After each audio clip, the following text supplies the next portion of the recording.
Статистика мәгълүматлары буенча, Рәсәйнең автомобиль юллары озынлыгы гына да 1 миллион 396 мең километр тәшкил итә. Горурланырлык сан, әмма безне юллардан бигрәк алар илтә торган урыннар һәм тарих кызыксындыра. Шул кызыксыну безнең иҗат төркемен зур сәфәргә кузгалтты. 2018 елның 13 августында без Оренбург шәһәренә юл тоттык. Ашыкмый гына барганда да 10 сәгать вакыт кирәк булган юлны без 10 көн дәвамында үтеп, сезнең игътибарыгызга Кондракүл, Килем кебек авыллар, Уфа, Оренбург кебек шәһәрләр турында бай материал әзерләдек. Дөресен әйтик, кайларда тукталасыбыз алдан ук билгеле булса да, бу кадәрле табигый, тарихи һәйкәлләр, кызыклы шәхесләр очратырбыз дип уйламаган идек. Барысы да без дигәнчә генә бармады әлбәттә. Юл маҗаралары да тапшырулардан читтә калмас. Әгәр без узган юлларга сез дә аяк бассагыз, күзәтүләребезнең файдасы һичшиксез тияр дип уйлыйбыз.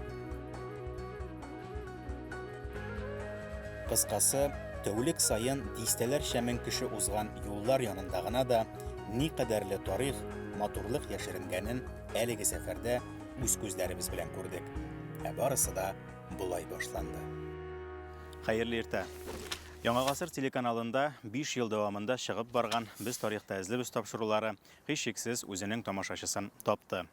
Әлеге тапшыруларны җитештерү вакытында Татарстанда урнашкан һәм башка чит төбәкләрдә урнашкан күп кенә татар авыллары тарихы ачыкланды, алар киң җәмәгатьчелеккә танытылды һәм бу авылларның тарихы, Татарстан тарихы, татар халкы тарихы белән бәйле рәвештә дә күрсәтелде.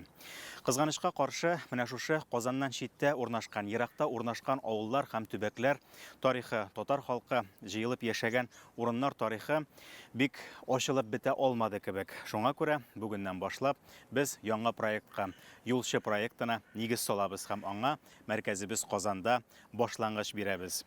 Юлчы проекты бу беренче сезонында Аллага тапшырып Уфа һәм Оренбург якларына юл тотачак. Ягъни Башкортстан һәм Оренбург өлкәсендә булган татар авыллары, күренекле тарихи татар авыллары тарихын сезгә җиткерәчәк. Алда безне бик кызыклы сәяхәт һәм зур сәфәр көтә. Шулай булгач, юлга.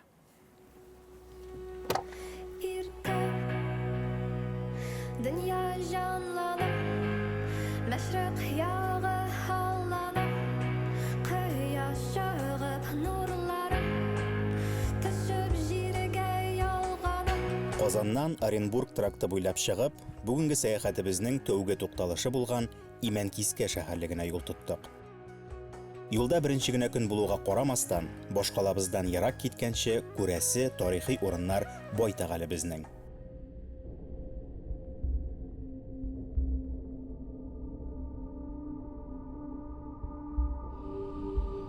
Шуларның берсе Имәнкискә шәһәрлеге Лаеш районында Казаннан 1 сәгатьлек юлда урнашкан.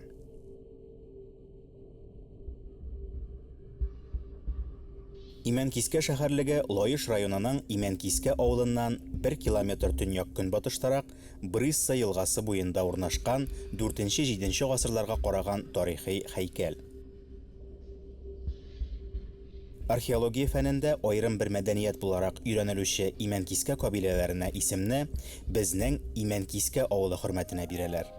Чөнки Самара, Ульян өлкәләрендә һәм Татарстанда табылган бу чор шәһәрлекләре арасында иң беренче һәм җентекләп өйрәнелгәне биредә урнашкан.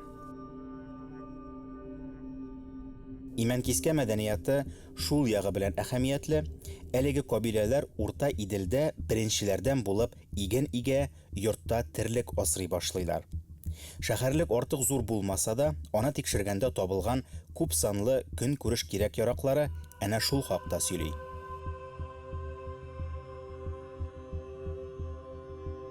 Әлеге урын халыкка борынгыдан билгеле.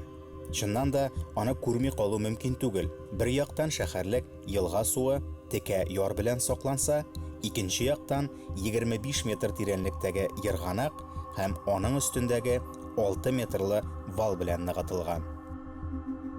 Эченә балчык тутырылган читән коймалар, валга утыртылган казык кебек өстәмә агач ныгытмалары да булган. 20 гасырның 50 елларында уздырылган эзләнүләр безнең төбәктә 4-5 гасырларда һәм оннан да иртәрәк булган торак урыннарының кыяфәтен нәкъ менә Имәнкискә шәһәрлеген казып карап билгели алды.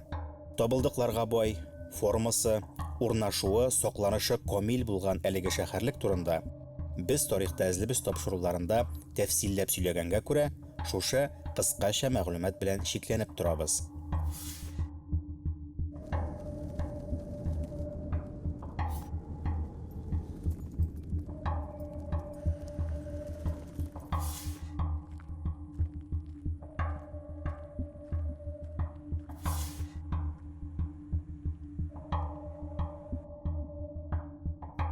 Имәнкискә шәһәрлеге турында тулырак мәгълүматны һәм без тарихта эзлебез тапшыруларына сылтаманы безнең YouTube каналында таба алырсыз. Biz yürürüz alar yürürik Alar yürürler biz yürürik Nindi rahat kışın bulgaç örnek alırga Nindi rahat kışın bulgaç Biz sadaşabız alar sadaşadı Alar sadaşalar biz sadaşadı Nindi rahat kışın bulgaç örnek alırga Nindi rahat kışın bulgaç Nindi rahat Nindi rahat Nindi rahat Nindi rahat Тагын 70 километр юл узып, Казаннан 130 километрга ераклашканда, чираттагы тарихи тукталышыбызга Юкатау шәһәрлегенә җитәбез. Безнең көннәргә кадәр Юкатау шәһәрлек урыны һәм зиратлары булган бистә нигезләре рәвешендә килеп җиткән. Заманында шәһәр ныгытылган кирмән рәвешендә торса да, ни кызганыч, хәзер аның нибары берничә рәт валыгына күренеп тора. Алары да тулысы белән сакланмаган. Шәһәрлекнең җирләрен бер яктан сусаклагыч төзегәч күтәрелгән Шулман суы, икенче яктан элеватор кыскан. Рус чыганакларына Жукатин дигән исем белән кирип калган шәһәрлекне тикшерүләр күрсәткәнчә, ул башлыча казык койма белән әйләндереп алынган булган. Соңрак 10-11 гасырда ичке ныгытмалар, 11-12 гасырларда урта буй ныгытмалары, 12-13 гасырларда тышкы ныгытмалар булдырыла.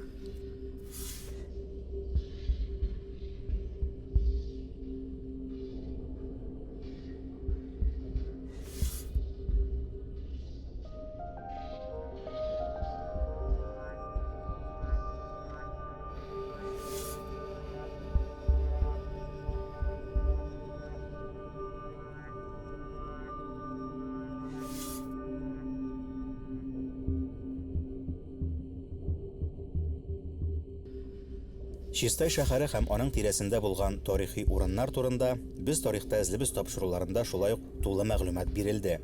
Әлеге чыгарылышларны Юлчының YouTube каналында яки Яңа гасыр телеканалы сайтында видеоархивта табып карый аласыз. Ә без юлыбызны дәвам итик. Алда безне Азнакай районы көтә.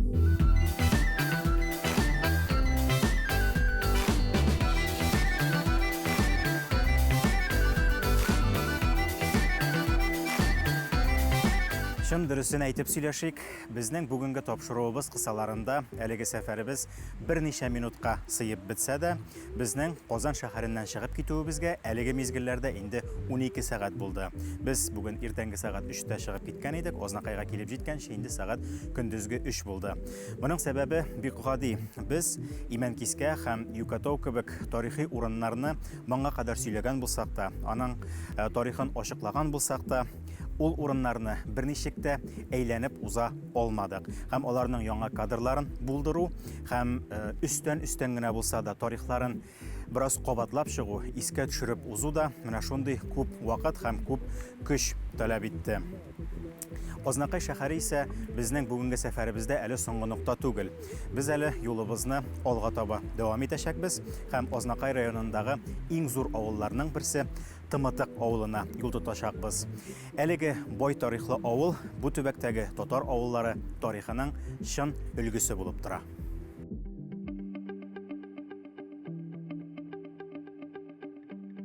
Тымытык авылы тарихын юкка гына бу тирәдәге күп татар авыллары тарихы өлгесе дип атамадык.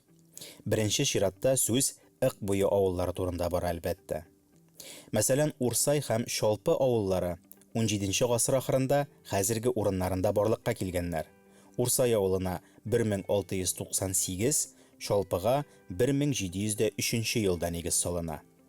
Күктәкә һәм Сарлы 18-нче гасырның беренче яртысында барлыкка килгәннәр. Булар барысы да Тымытык белән чордаш һәм бер шартларда төзелгән авыллар. Башкортстанның Үзәк дәүләт архивында сакланучы 1840 елгы документта Тымытыкта типтәрләр һәм башкортлар яшәгәнлеге теркәлгән.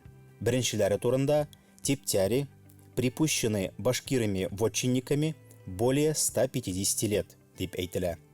Димәк, 1840 елда 87 ираттан торган типтәрләрнең бабалары бу урынга ким дигәндә 17-нче гасыр ахырында килеп утырганнар. Bu тирәгә Казан, Мамадыш, Әгерҗе, хәзерге Татарстанның районнарыннан бик күпләп күчеп килә башлыйлар халык. Күчеп киләләр. Алар утыралар инде. Алар барлыкка килә. Алар елганың бunda акка агып төшә торган елганың уң як ярында урнашалар.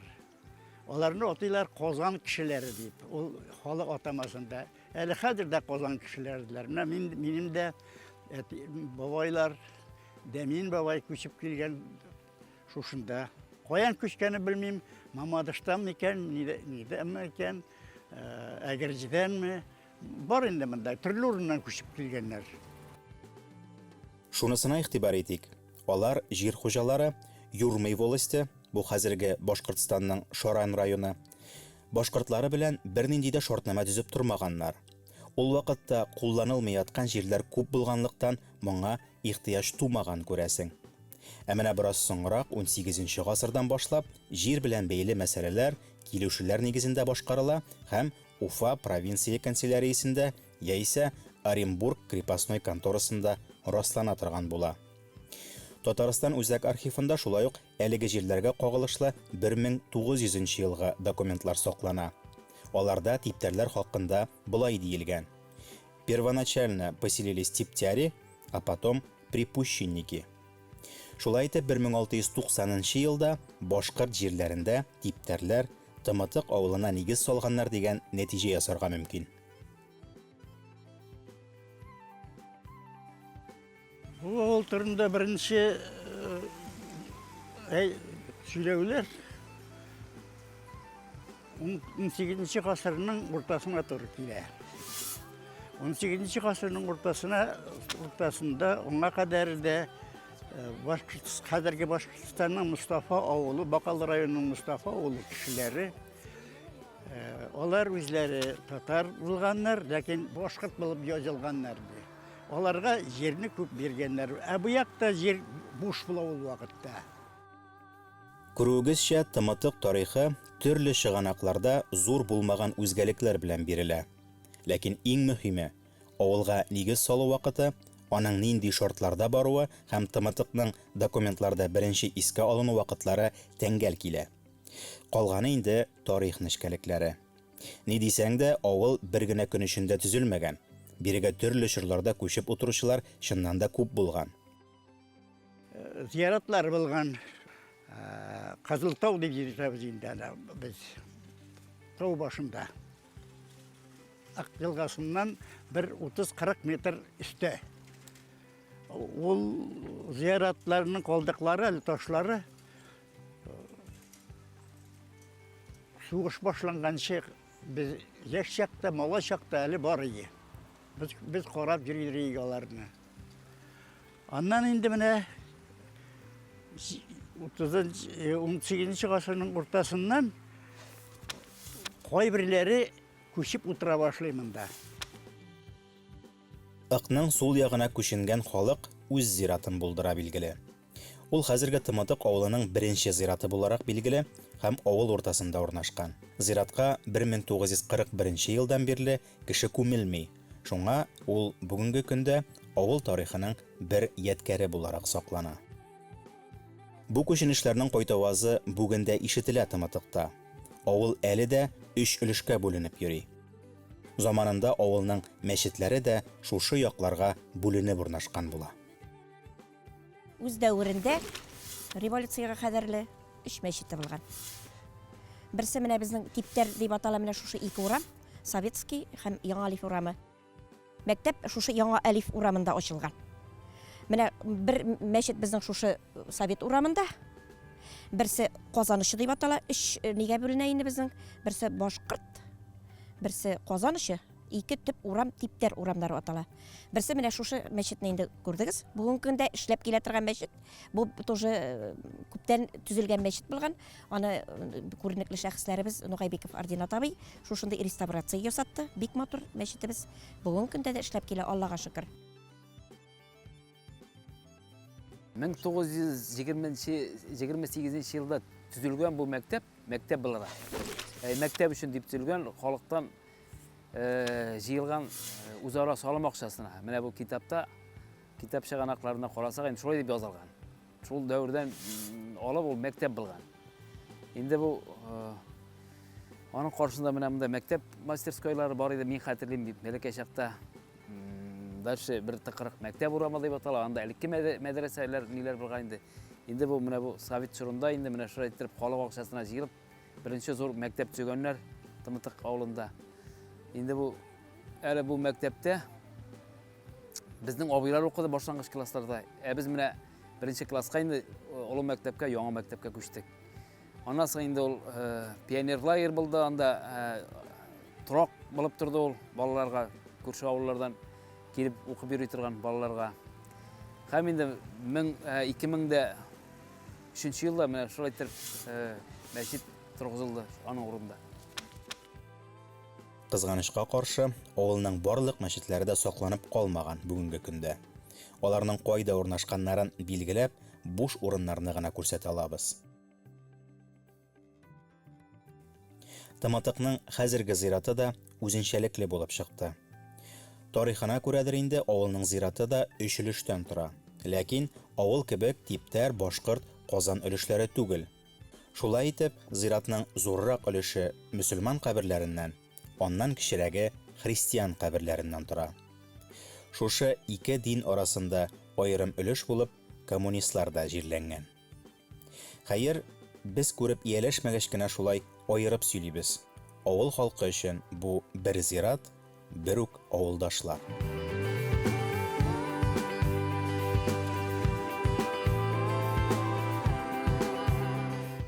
Шунысын билгеләп үтик, Тымытык авылы тарихы әлегә аз өйрәнелгән. Аның зур китаплары да, озын шәҗәрәләре дә төзелмәгән әле. Шулай булгач, без сезгә тапшыра алган кадәр тарихы гына да бер китаплык булган әлеге авыл тарихы архивларда үз өйрәнүчесен көтә. Бүгенге озак сәфәребез менә шушы урында танылган 2 сәгатьлек күпер янында ахырына якынлаша. Без әлегә Татарстан җирендә, менә бу күпердән 200 метр ара узып, теге якка Башкортстан җиренә чыгабыз икән. Без инде Башкортстан вакытына эләгәбез һәм безнең хәзер сәгать 8. Безнең вакытка 2 сәгать өстәлә, ягъни мәсәлән без теге якка чыгабыз икән, кичке сәгать 10 була. Без бүген инде 18 сәгать юлда, 18 сәгать безнең җумһуриятыбызда булган кызыклы урыннарны, безнең маршрутыбызда очрап барган күренекле урыннарны яктырта киләбез. 20 сәгатькә үк тутырып тормабыз бүген. Татарстаныбыздан әлегә китергә ашыкмыйбыз. Чөнки Башкортстан буенча сәфәребезне дәвам иткәнче безнең иртәгә таң беленгән вакытта күрергә тиешле тагын бер бик хикмәтле урыныбыз бар.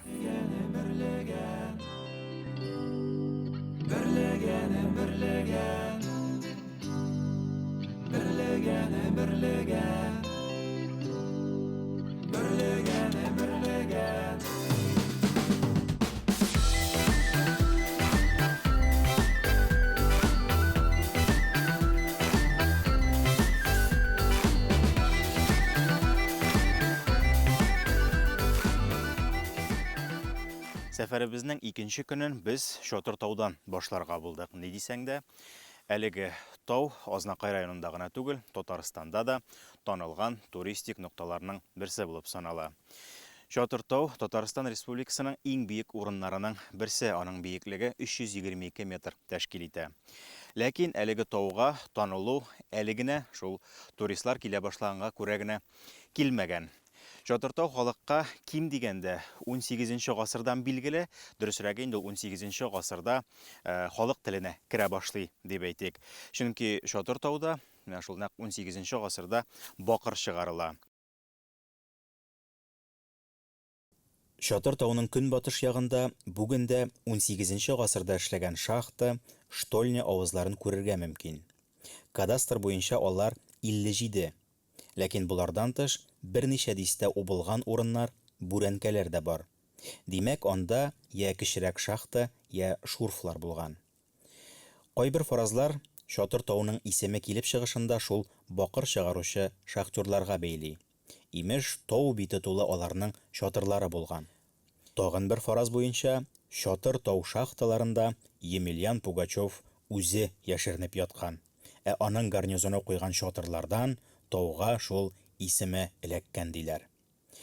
Ләкин үзе яшеренеп яткан вакытта бөтен җирдән күренеп торган тау башына мин монда дип кычкырып торган шатырларны ник корганын гына әйтмиләр шул. Уйлап карасаң, ерактан тау үзе үк шатыр булып күренеп тора инде. Нинди фараз булса да, тауның исеме ата-бабаларыбызның шатырларына барып тоташа.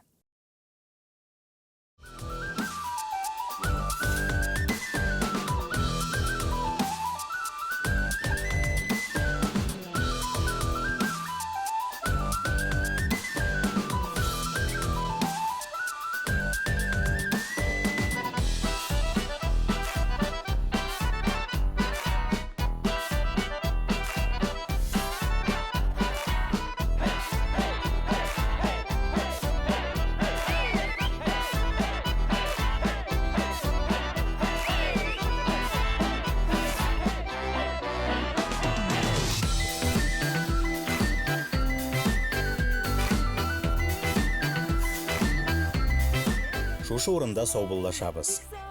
Без юлда булып торыйк, ә сез киләсе чыгарылышны көтә торыгыз. Очрашканга кадәр. Син бит минем бер генәм, берлегән, син бит минем бер генәм.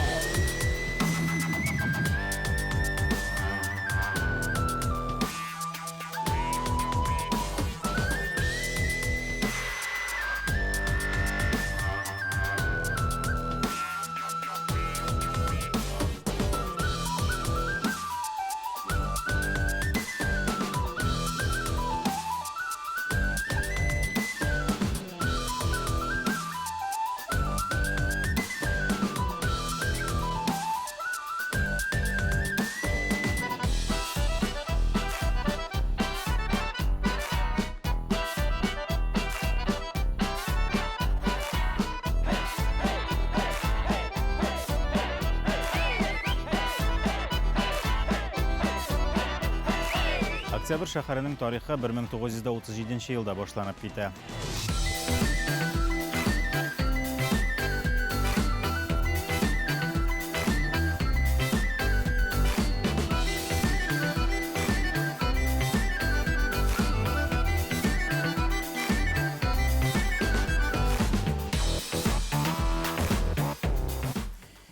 Бу 4000 ел элек җирләнгән безнең якның менә кызы принцессасы дип әйтәләр инде аны.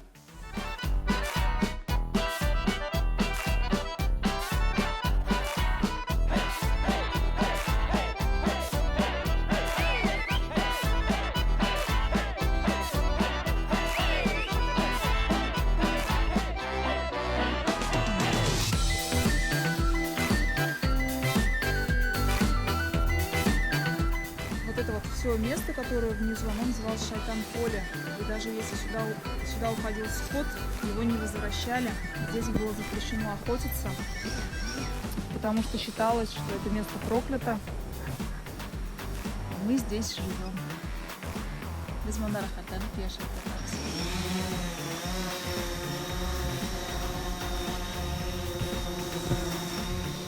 Шайтан поледан коптырғына әйләніп қайтсарары деп тұрам ішті.